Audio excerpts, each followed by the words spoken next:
mulai saat ini, baik saya sang pembicara maupun para hadirin hadirat, untuk berusaha mengoptimalkan sisa umur untuk bisa beramal soleh yang terbaik.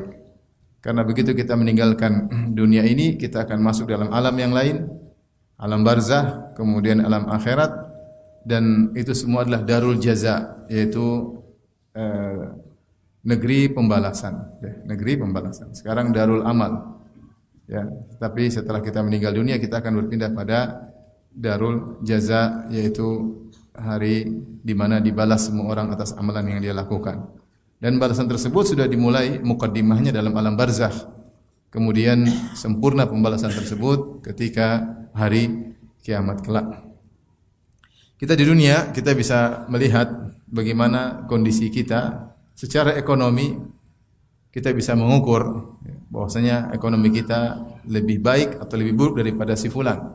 Si fulan ekonominya bagus, rumahnya bagus, ya, mobilnya bagus misalnya, ya, lebih bagus daripada si fulan. Tapi untuk kondisi kemakmuran di akhirat nggak ada yang tahu, nggak ada yang tahu.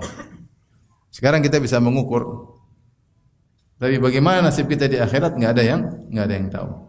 Bisa saja mata kita melihat seorang yang kita rendahkan secara kemakmuran ekonominya, atau dia adalah pegawai kita, atau dia anak buah kita, atau dia pembantu kita, ternyata ketika berpindah pada alam berikutnya, ternyata dia jauh lebih tinggi daripada majikannya. Mungkin terjadi atau tidak? Sangat mungkin. Sangat mungkin. Karena sementara kita masih diberi nafas oleh Allah Subhanahu wa taala, tidak ada kata terlambat. Jika amal kita berkualitas, maka kemakmuran yang Allah akan berikan tentu juga sangat berkualitas. Makanya para ulama sering memberi contoh tentang Sa'ad bin Mu'adz. Sa'ad bin Mu'adz radhiyallahu taala anhu, beliau masuk Islam kurang lebih sekitar tahun 11 kenabian atau 12 kenabian. Itu sekitar setahun atau 2 tahun sebelum hijrah. Sebelum Nabi berhijrah ke kota Madinah. Dan dia dari kabilah Al-Aus, dari kota Madinah. Karena kota Madinah kaum Ansar terdiri atas 2 kabilah, Al-Aus dan Al-Khazraj. Sa'ad bin Mu'adz adalah Sayyidu Al-Aus, pimpinan kaum Al-Aus.